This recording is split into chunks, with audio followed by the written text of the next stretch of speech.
Hi guys, and welcome back po sa Tarot Page Philippines. And for this video, gawin po natin ang weekly horoscope. April 8 to 14 para po sa mga kaibigan natin na merong Sun, Moon, at Rising sign na Taurus. So kung bago kayo sa channel, please click the subscribe button, bell notification, and palike na rin po ng video. So kung hindi nyo po alam kung ano yung Sun, Moon, at Rising nyo, good luck.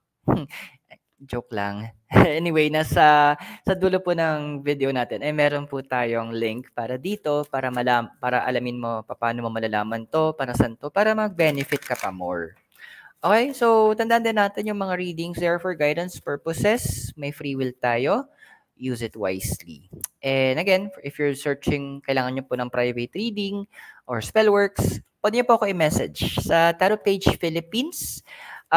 Sa Facebook page, yung link is nasa baba sa description ng video natin.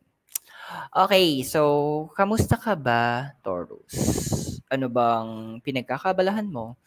So what's your inner side? So King of Wands and Observer. Alam mo, usong tumahimik talaga, Taurus. Yes, so sabihin lang natin talaga, house, tawag kang house of resources, house of money. Pero kasi minsan, you need to work, di ba? Paano nga ba nagkakapera? You need to work. Kailangan mong gumalaw. Kailangan mong magbanat. So, this is what the cards is telling. Andun kasi with the card of the observer, sometimes you need to kailangan mo i-preoccupy yung sarili mo. Kasi, andun with the King of Wands, na nagpapaalala ulit na it's time na medyo balikan natin yung mga passion natin. It's time na tanggalin natin yung focus natin sa ginagawa ng iba and focus on your own. Kumbaga sa trabaho.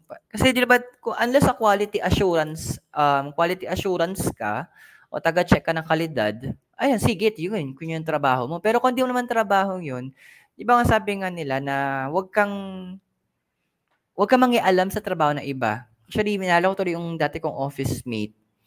Hindi ko siya masisisi kasi dati siyang supervisor sa ibang BPO. Kasi nagtatrabaho sa BPO. Paraw naman din kami na nag-handle kami ng mga tao. Hindi niya matanggal yung ugali na tinutulungan niya iba. Pag may tanong yung iba, pinipilit niyang hanapan ng sagot. Na yung trabaho niya mismo, hindi niya naasikaso. Yung mga kailangan niyang gawin. So, ang ending, nako-call out siya, napagkasabihan. Thankful kami na tumutulong siya. Pero, ang point ng supervisor naming lahat nun is, ayusin mo muna yung sayo. Then, if you have the spare time, tumulong ka. Yung gusto ko yung may nagsabi nun na ang ipantutulong mo yung sobra mo. If you need to do this, ito yung kailangan mong gawin, unahin mo yun. Kasi makakahanap at makakahanap ng paraan yung mga yan para matulungan yung sarili nila. So, it's time na medyo ibalik mo yung focus mo sa sarili mo. Then you will see, makakita ka ng major differences. Ikaw muna, okay? Sa'yo muna. Huwag nating masyadong isipin muna yung iba. Ikaw muna ngayon. Okay? So, ano ba nagko-cross sa'yo? 9 of Wands and deep knowing. Ayun. Ito na nga. Hindi dahil alam natin is kailangan natin magsalita. May karunungan tayo. Kasi 9 of Wands, 9 is about knowledge. Pero, meron tayo ditong yung knowledge, di ba? And passion. So, alam mo yung ginagawa mo eh. Alam mo yung, kumbaga, meron kang karunungan tungkol doon. Pero, sometimes, kailangan mo din gamitin yung sinasabing karunungan. Kasi, may kasabihan tayo na ang isda ay nahuhuli sa sariling bibig. Minsan magkakaroon tayo ng mga unsolicited, may mga unsolicited tayong mga advices. Iwas-iwasan din natin yon. Kasi ang una mong tignan, bakit mo ba sinabi yon? Or ba't mo ginawa yon? Ginawa mo ba sabi mo dahil gusto mo talaga makatulong lang? O ginawa mo yung sinabi mo yun kasi gusto mo na ipakita na alam mo 'to, magkaiba yun. Yung purpose natin will actually be felt sa ginagawa natin. 'Di ba may mga tao na alam natin kapag tumulong sila nanghihingi ng kapalit o meron silang hindi magandang intensyon kaya sila tumutulong. Nararamdaman 'yan ng tao. Puwedeng sa una hindi, pero eventually mapapansin 'yun. Check the label, mommy. Check your motive. Kumbaga this is a time for self-check tayo. Again, walang masamang tumulong, pero anong motibo mo sa pagtulong, dito magkakatalo-talo. Tingnan natin kung ano yung crown desire mo. Okay. Emperor number 17, Fates. Ano yung point na gusto natin, may mga part na gusto natin makontrol, gusto natin na ma-acknowledge tayo na marunong tayo sa mga gantong larangan o may alam tayo sa gantong larangan.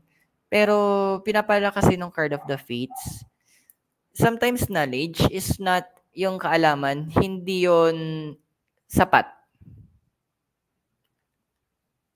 May nabasa ako noon na post sa Facebook.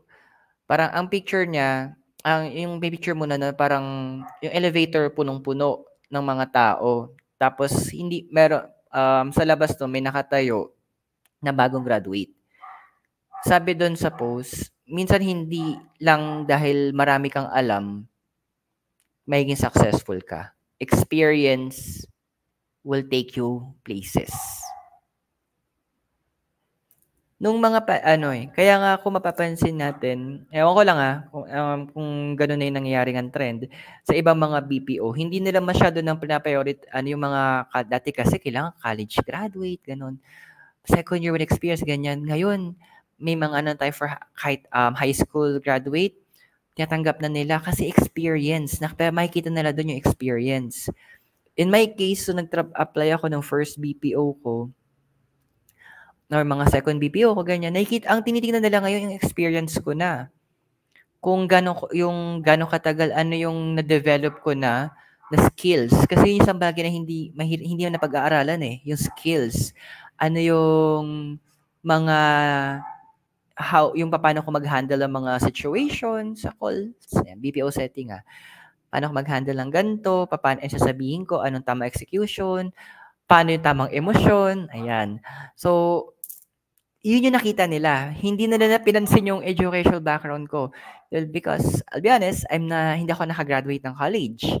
So, andoon na, yun yung pinagbasihan nila.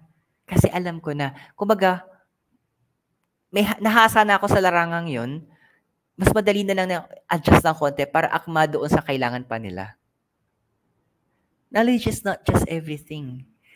Sabi nga sa amin sa mga trainers noon sa BPO, yung mapag-aaralan nyo sa training, 10% lang yan.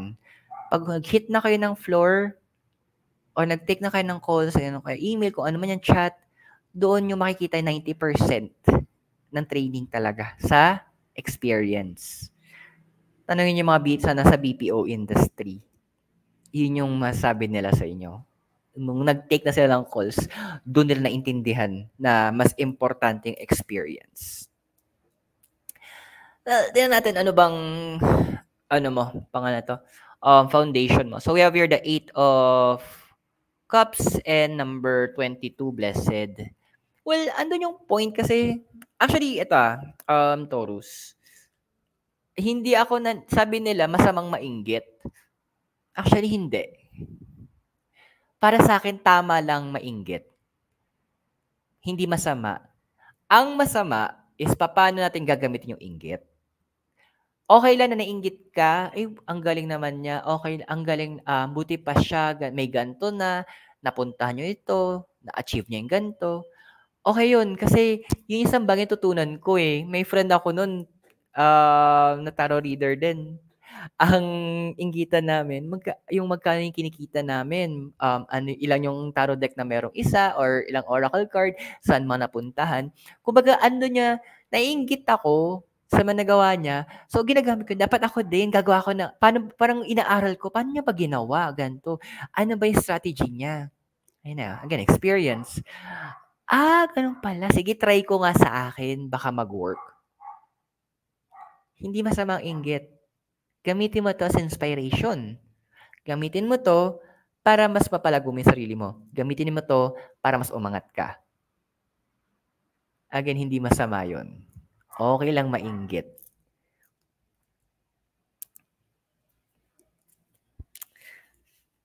Tingnan natin yung recent past mo. So, again, okey lang mainggit pero gamitin mo ito as an inspiration. So, yung sa past, we have your high priestess tsaka co-create. Alam mo yung tipong partnership in the past, may iba sa inyo, may mga nagkaroon kayo ng mga partnership with other people. Kaso nga lang andun yung punto na hindi andun yung punto na na hindi niyo na-acknowledge yung partnership ng maayos. Kasi andun yung babalik tayo dito sa sa emperor mo sa desire mo andoon na gusto mong mag-lead. Pero magkaiba kasi ang partnership. O in other words, co-create. Kaya nga pantay, magka-level. Kumbaga sa paano ba 'yun sa meron ako nakita 'yun sa bank account.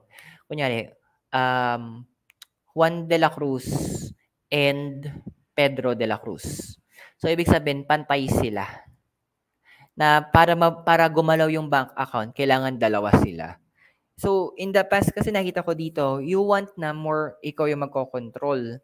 Well, naintindihan ko naman kasi as Taurus, 'di ba, the bull. So, you feel that you're strong. You feel na you have this feeling na kaya mo tong i-pursue, kaya mo tong ilaban, kaya mo tong paganahin. But the card is advising na hindi lahat ng bagay or pinapala sa atin, hindi lahat ng bagay alam mo at kaya mo. Parang ako, aminado ako, may limitasyon pa rin ang mga alam ko. Kaya andun yung punto or makakayanan kong gawin. Kaya may mga points, may mga times, I think may mga clients ako na pa nagpapagawa sila, gusto na magpagawa ng love spell. Alam kong hindi ko forte. Kaya ko, pero gusto ko yung target ng tao, yung prosperity spell. Target ng taong yun is ma-maximize or matulungan talaga siya ng mabuti. I-refer ko doon sa kakilala ko na legit, na alam kong forte niya yun. Okay lang aralin natin yung mga bagay-bagay. But if it's not our forte, kung hindi natin talaga paalam, huwag nating ipilit muna. Kasi may tinatawag tayo na Dunning-Kruger effect. Huwag nating hayaan mapunta tayo doon. Sa Dunning-Kruger effect kasi, may mga kilala akong ganun may konting alam, feeling expert na. Just be careful with that. Baka mapunta tayo doon. Kasi lahat tayo pwedeng mapunta doon. Walang exemptions. Pero this time with the Mercury retrograde right now, andun yung energy na pwedeng mapunta to sa house mo, Taurus. So, medyo iwas-iwasan natin. Kung kailangan natin na mag-review, mag-observe muna, makinig, magpaturo, let's do that. It's time to protect yourself. Ikaw muna, ha? Ano ba possible future mo? So, we have here the lovers and not for you. So, ayun na nga. Hindi naman to sa lahat pero I see here na may iba sa inyo. With the card of the lovers kasi connected to sa Gemini, house of communication. So, andoon na may iba sa inyo, hindi sa lahat may iba sa inyo, medyo yung mga nasabi nyo before, yung mga naging comments nyo, babalik sa inyo ngayon. Kumbaga, tulad na sabi ko, ang isda na uhuli sa sariling bibig. Kaya nga sinasabi kasi not for you And may mga connections ka na pwedeng maputol. And these connections medyo, well, from the card of the lovers mismo. Yan, the lovers. Yung connections na to, medyo para sa'yo, i-value mo. And sige, diretso na natin. It's more on the love life, romantic. Pero medyo baka magising tong partner mo, nakita yung tinatry mong kontrolin, again, with the Emperor, mag-decide siya na parang ayoko na. This is not for me. Medyo hindi maganda yon. So, as early as now, let's make the necessary changes. Okay? Nasa possible future pa lang naman to. So, again, naniniwala ako that the future is a flux. Hindi naman, nababago pa ang kinabukasan base sa ating mga decisions sa kasalukuyan. So, make the right decisions. Okay? Now, let's check your physical environment. 8 of Swords and the Tribe. Uy, ano nangyari sa'yo with your family? Build mo yung connection mo ulit, ha? Minsan kasi, mo yung tipong, minsan kasi may mga tao within our family, actually, kapatid ko ganito eh, pero Capricorn yun. Pag nagsalita siya, minsan masakit or wala sa hulog. Pero kapag pag pinagana ko emosyon ko nun, mag-aaway talaga kami. Pero kapag pinagana ko yung pagiging makalmado kong tao, tapos open-minded yung babuksan ko yung isipan ko about it, doon ko makikita, okay, she means well naman pala. Hindi lang maganda talaga, pasmado lang talaga yung kapatid ko magsalita. O ano talaga, may sapak lang talaga siya. Hindi niya intensyon na sabihin at yung sabihin niya na hindi maganda. Kasi syempre, iba naman, iba reaction natin eh. Pero kung titignan mo yung dahilan kung bakit niya nasabi or nagawa yun, doon mo mapagtatanto, concern pala siya sa akin. Kasi, Taurus, may mga bagay, hindi lahat ng bagay nakikita natin. Hindi natin makita sa ating mukha eh, hanggat walang salamin, walang reflection. Sila yung nagre-reflect. Sa naiinis tayo, sa sinasabi na kasi alam nating totoo. Medyo masakit lang minsan hindi natin matanggap ng maayos. But, again, pag natin pagiging open-minded natin and we will see, ay, may point. Tama. And letting go, kumaga, let it go, and andoon na, okay, it will help. It will help you a lot in being the best version of yourself.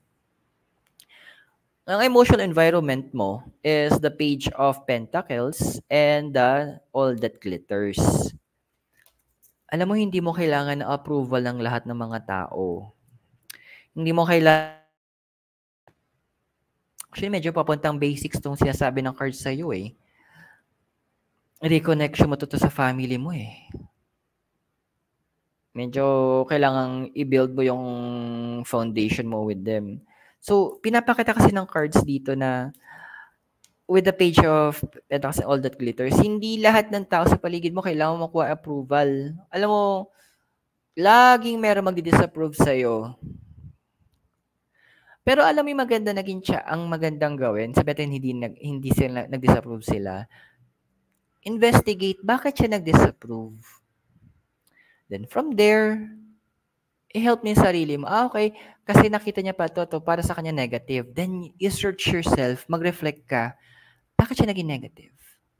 Kasi ganito, kaya ganito. Okay, sige. Babaguhin mo yon or improve mo yung sarili mo.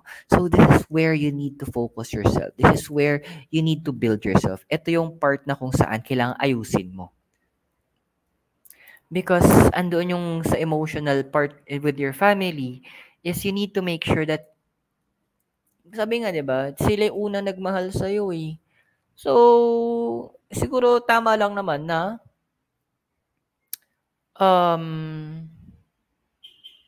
pahalagahan mo yung connection mo sa kanila. Your hopes and fears is the Three of Swords and Come to the Edge. Mahirap talaga pag maipit ka sa sitwasyon na kung saan ibabalik yung mga nagawa mo at nasabi mo in the past. Then, andun yung punto na may ipit ka sa sitwasyon. Nakakatakot talaga siya. Pero you know what? One of the best ways to combat that, isa sa mga magandang paraan para hindi magamit sa'yo yung mga nangyari in the past, aminin mo siya agad. lahat naman tayo nagkakamali. Lahat tayo, well, there's no one perfect. Sabi nga ni Apostle Paul sa Romans for we have all fallen short of the glory of God. Lahat tayo, no exemptions. Lahat tayo may dungis, lahat tayo nadadarang, nadadapat, nagkakasala. Lahat tayo may putik.